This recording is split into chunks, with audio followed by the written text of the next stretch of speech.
notwithstanding everyone who said the word elder, who muttered the word elder, you may have 10 house points. It's that easy on my tour to accrue house points. This is the elder. And now, I have to be really honest, I have no cast iron evidence to tell you that J.K. Rowling saw this elder tree and created the most powerful one in the Harry Potter universe, the Elder Wand. But what we do know about the Elder Wand is that it looks almost identical to this tree. When you see it, it has little bulbs all the way along the side of the wand, just like we have on the bark of the trunk here. That they find a youthful tree, they will reside within the bark of the youthful tree, which makes them very powerful. And that is why, for generations, they were often planted outside people's front doors to help ward off evil spirits. The other thing to say about the elder is that it underneath the elder so please be careful. She wanted to put the dead bodies of Edinburgh here and to build the Kirk that we can see behind us here. It has become the most extraordinary place for all sorts of avid Harry Potter fans and history fans over the years. We're standing here in this section, which is on this side of the wall. Now I must tell you that where we're standing now is one of the most ancient residential areas in the entire city. The wall behind us here is the last remnant of what was known at one time as the Flodden Wall. Now, it was named the Flodden Wall after a battle between the Scottish and the English, predominantly, at a place called Flodden. There was never an invasion from the English here into Edinburgh, but they were very anxious that it might happen, which is why they built this wall. Initially, it was at its peak 15 feet thick, 23 feet high, and it went round the entire old town. When it got to the foot of the castle, more on this later actually, the wall stopped and they built a giant lock. Which was a large lake, which was to be a security lake, so nobody could get across and breach the battlements of the castle. So we'll talk more on that later, but we're in this corner because this is where the whole Harry Potter narrative really begins. And for this, we must go back to the early 1990s. This is when Joanne Rowling first came to Edinburgh. She came as a single mum with her little baby girl, Jessica. Now, she had left the UK to go and teach English as a foreign language in the beautiful city of Porto. Anyone been to Porto in their lives? It's a very beautiful place. You must go. Colourful, cosmopolitan, lovely place. As she got there, she fell in love with a handsome Portuguese journalist. They got married. They had a beautiful baby girl, Jessica. And at this point, things started to go wrong. I'm not going to dwell on the specifics for too long because we've got some young witches and wizards with us today. But I will tell you it became very, very highly abusive for Jo Rowling, and she actually had to escape. And it was her sister, Diane, who was instrumental in bringing Rowling here. She telephoned her sister from Porto, Jo, and she said, listen, this is what's going on. And Diane said, you must come straight to Edinburgh. Get Jessica, get a suitcase, come and see us here. It might be the opportunity for a fresh start that you're looking for. Now, she arrived in Edinburgh off the train, her baby in a sling, and like so many of us, she fell for the city almost instantly. She was staying with her sister briefly. She only had a little spare room, so she couldn't stay for long. So she set about doing a few things for herself straight away. She secured what we might describe today perhaps as some welfare. She got herself a small bedsit for herself and Jessica, and then she gave herself two big objectives that she wished to achieve within the first year of arriving here. Number one, she wanted to write the first Harry Potter manuscript. Now, I have to be really honest with you. She'd written the first 3 chapters of the first book whilst living in Porto. Edinburgh is not the birthplace of Harry Potter. She wrote every other word of Harry Potter after arriving in Edinburgh, but not the first 3 chapters. She also set herself a second objective within those 12 months. She wanted to be able to bring up her little girl and have financial independence. So what she did is she managed to secure a place at Edinburgh University to train to be a teacher. Here in the UK we call it a PGCE. You must have it if you want to teach in our school. Now within a year, I tell you what, Dan, you've got a group literally walking right in front of you. So you step forward in front of them so you can be a bit closer to me. Can't let. She still had to bring up Jessica. So getting a place at Edinburgh University, not easy. Getting a place on their very highly coveted teacher training course, also not easy. She got it, she qualified as a teacher, and she began teaching at a school here in the city. But the dream was to get Potter published. And it took a further few years before she got to that milestone. Now, we're not 100% sure how many different publishers turned Jo Rowling down. Some say around 8, some say up to 12. And they would cite different reasons for saying no to this incredible story. Some of them said, this is a story about rich kids in a boarding school who happened to be magic. They thought it was too niche, it wouldn't sell. Other people had concerns that she'd written a story about a predominantly male hero. And if they wanted boys to buy the book, her name should appear more masculine on the cover of the book. She was Joanne Rowling at the time, and in fact, she had to change her name by deed poll to have a middle initial so that they would go to print. That is absolutely true. She took her grandmother's name, Kathleen, that is where the K comes from. She became J.K. Rowling. But she got there in the end. But it wasn't until the 13-year-old daughter, the head of Bloomsbury, who of course published the whole series, wasn't until she got her hands on the manuscript, we got the first Potter novel. Now her dad, a very wise man, he trusted the judgment of his daughter. Now he said, now listen, I think this book is meant for your generation. I don't know if I like it enough to offer this person a 7-book deal, but I want you to read it and tell me what you think. She took the manuscript, she devoured this text, she marched back to her father's table, slammed it down on his desk, and she demanded that her father publish that first book, which is brilliant. And I'm told that some daughters do have this power over their parents. My boy Angus has me completely. His 3 siblings, his mother and father. Edinburgh existed on 2 levels. And I must tell you, most of this, there is the blackbird, almost on cue. Thank you, Nigel. Excellent name. So you've got all the stone structures that you can see around you, and they would all have been there. He would have been able to see most of those, but that is not where the poor people used to reside. So Edinburgh is 5 extinct volcanoes connected by amazing bridges. And under each of those bridges, you've got vaults and tunnels. That's where McGonagall resided, in those vaults and tunnels down there with his family. But he was an avid reader, and he used to learn huge sections of plays that he would perform in the street to make ends meet. When he reached the ripe old age of 53, which was pretty rare in those days, but he did, the rest of his family had passed away, he decided he wanted to become a performance poet. So he would write poetry, perform it in the streets of Edinburgh, and he quickly became known here in the old town as the world's worst poet. He was, by all accounts, appalling at performance poetry. So he's not the character of McGonagall that we know and love from all the books and the movies. So for this, you must look to another great Scottish writer by the name of Muriel Spark. Muriel Spark, who was educated here in Edinburgh, has a very famous book. Her most famous work was about one of her favourite teachers, a Scottish schoolmistress, who was very firm but fair, very strict but kind, very much like McGonagall. She wrote this novel. She called it The Prime of Miss Jean Brodie. And the reason why we mention it on the tour is they made a movie in 1969 that they called The Prime of Miss Jean Brodie, and the lead star of that movie was none other than Maggie Smith, who of course went on to play McGonagall. And in fact, Dame Maggie Smith, as she is today, went so far as to say that McGonagall is just Jean Brodie in a witch's hat. So similar in the 2 characters. So do have a look at that on the Muggle YouTube, I think they call it. Have a look on there. Now, there's an illustration of Willie McGonagall behind me. I'll step down so you can see it. This is worth 50 house points for a correct answer, gang. You're going to need to have your eyes on the illustration of Willie for this one. Because take somebody from up here down there to work on that stuff. If you've got anybody in London, it says a lot about his quality. But anyway, as he returned to Edinburgh one day, he was met at the gates of the city here by dozens of orphans and sick children who had been thrown out by the city. In those days, people often died in quite big batches because of serious illness or otherwise. Of course, a common cold could kill, this sort of thing. And all of these children were begging at the gates of Edinburgh, desperate because they had nothing. They were on their own. And Harriet himself had lost all 5 of his children. And he loved children, and he was a very wealthy man. So he got together with another good friend of his, a man by the name of William Wallace, but not the Mel Gibson William Wallace, I'm sorry to say. He was a stonemason and an architect. And together, they designed and constructed what you can see behind those gates. Now, it's a beautiful building, astonishing lead roof up there, and it'll be beautiful because they were both artists in their own right. Now, a lot of the history books say that it was built just for the sick and orphan children of Edinburgh. This is not the case. I can tell you that Harriet was a very intelligent human being. He was a businessman, so it was always an elite private school. However, they did have free spaces if you were the son and or daughter of a widower.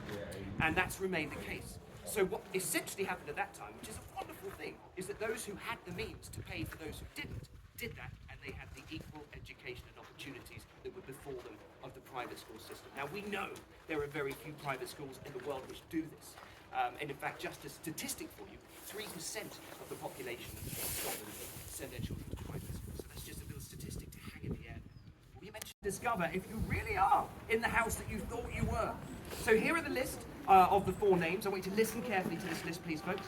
We have Lauriston, Castle, Rayburn, or Greyfriars. I'll say them again. Lauriston, Castle, Rayburn, or Greyfriars.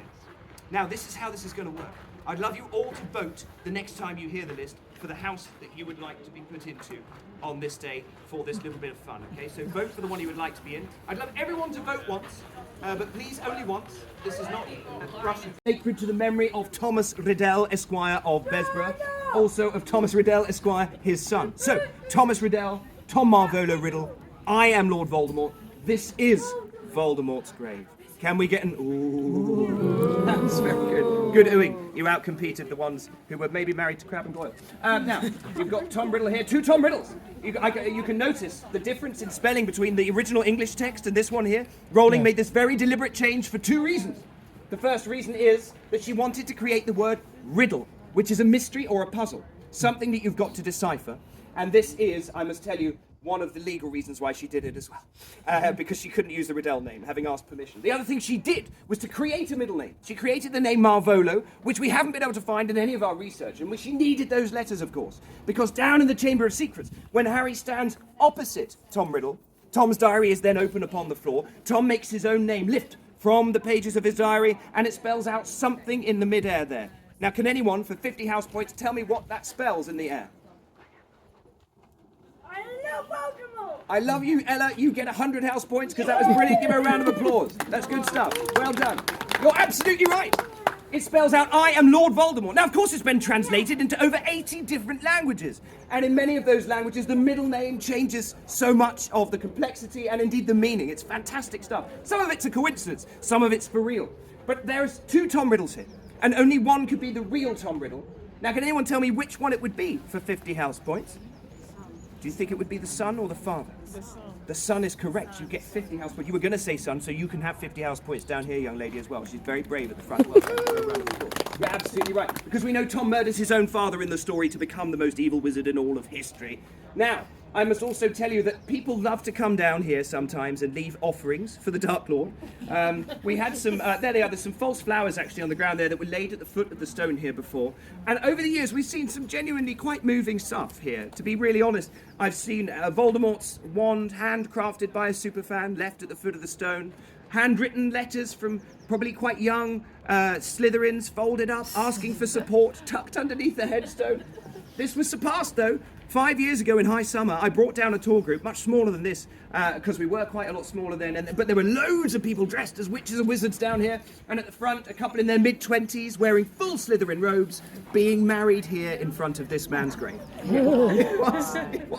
It was very confusing, but it did happen. Those who've been to Edinburgh in August, those who are from locally, you will know, we have the stadium that they erect in August for the Edinburgh Military Tattoo, which is a festival of Muggle military bands who get together in August at 8 p.m. every single night in that stadium. So many, many bands, and the stadium has all these flags that fly aloft representing all the nations that are involved in this really quite amazing festival. It sells out every day, 6,500 people. So no matter where you are at 8 p.m. in the Old Town, you will hear the band strike up, the crowd start to cheer, you look up, you see the stadium with all the flags flying aloft, and you can actually see an aeroplane there flying across. About that height is where all of the flags are from our visual standpoint. They're not 36,000 feet up. It's not that big a stadium, I'm afraid. But I must tell you, when you see the stadium, you can see instantly why that stadium is the inspiration behind a certain magical game. But which game for 50 house points? Quidditch is right. Well done. Take the 50 house points. A smattering of applause there. Well done. And that's actually not all. On the far side of the castle, I told you about... She did write huge swathes of books 2, 3 and 4 in the Elephant House coffee shop. And so she also tweeted that she'll let them have it as long as they change the title. So they put the word birthplace in inverted commas. For legal reasons. Because it's not the birthplace. But characters were definitely conceived in that coffee shop. Now, when she got to book 5, having predominantly written in public, she then stopped doing that because she was so famous, so well known. But right about the beginning of book 4, she created a character based on one of the journalists that used to come in to the coffee shop. We know who we're speaking about. Rita Skeeter, yeah, absolutely. So she created that character based on a journalist that she met there. But then she would stop, and you've got to remember at this point she'd also become the wealthiest writer the world had ever known. So she would go to her favourite hotel when she wanted peace and quiet and to finish the manuscripts. Her favourite hotel is the Balmoral Hotel here in Edinburgh.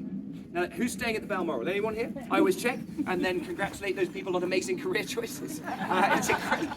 I can't even afford to look at that hotel. But what I can tell you, I jest because I did actually meet an amazing couple a month ago, came on my tour, and they were spending 3 nights in the room I'm about to describe to you. And actually all of the productions that uni students tend to put on, they tend to be very, very good. So if you are at a loose end and there happen to be things going on in the theatre, it's often a really good evening of entertainment in a very beautiful venue. So that's a hats off to those guys in there. Rowling never performed in there while she was at Edinburgh University doing her teacher training, but she did frequent the place and occasionally she stage managed. So she's got a bit of a touch on that place as well. Right, I've spoken enough. The words are Rossio Lumos, have your wands ready. Let's go to this street. It is utterly spectacular. So the key thing here is a space for anyone who's not on the tour. And here we are. This is Victoria Terrace, which sits on top of Victoria Street behind us here. Now this is the real-life Diagon Alley. There are actually other streets in the UK which have some claim for being inspirations for Diagon Alley. But here, we've got some pretty big ones. You consider the real-life Gringotts Bank just around the corner. Beneath your feet at the end there, we have an antique book and map shop, a bit like Flourish and Blotts. At the bottom of the street on the right-hand side, until the first lockdown, there was a joke shop. It was then called Ha Ha Ha's. It's now a tweed purveyors, but they have a silly face on the front, which they still had in the joke shop era. So very similar to Weasley's Wizarding Weezes. The old style robe makers like Madame Malkin's robes for all occasions. The old school pubs where you can picture yourself buying a butterbeer or a fire whiskey. The list goes on. But for the really compelling evidence to suggest that this is the place, we must look finally to one further illustration that Rowling did. Back in the day when she created Diagon Alley, Rowling stood at the foot of the street there in a place called the Grass Market. She stood with her back to a fountain that hasn't worked for decades, and there she stood, sketch pad in hand. From there she illustrated two key buildings that we can see from our vantage point here. On the far side of the street there above the heads, you can see a slightly off orange coloured building on the far end there, with what we would describe here as a Dutch gable. To the right of it, you have a stone staggered pyramid-style gable front with what looks like two little owl holes in the top of the eaves. They used to build these into buildings to allow birds in to collect the vermin that might reside within the eaves of buildings. So they are there for a real reason. So when we Google J.K. Rowling illustrations of Diagon Alley, you will see those two buildings. So this is the place. Now in 2005, this became the centre of the Harry Potter universe for 50 lucky 8 to 12-year-olds and their families. Some of you may have been aged 8 to 12 in 2005. If you had been, you could have entered a competition. You would have had to have written 1,000 words. The title had to be, I love Harry Potter because... ...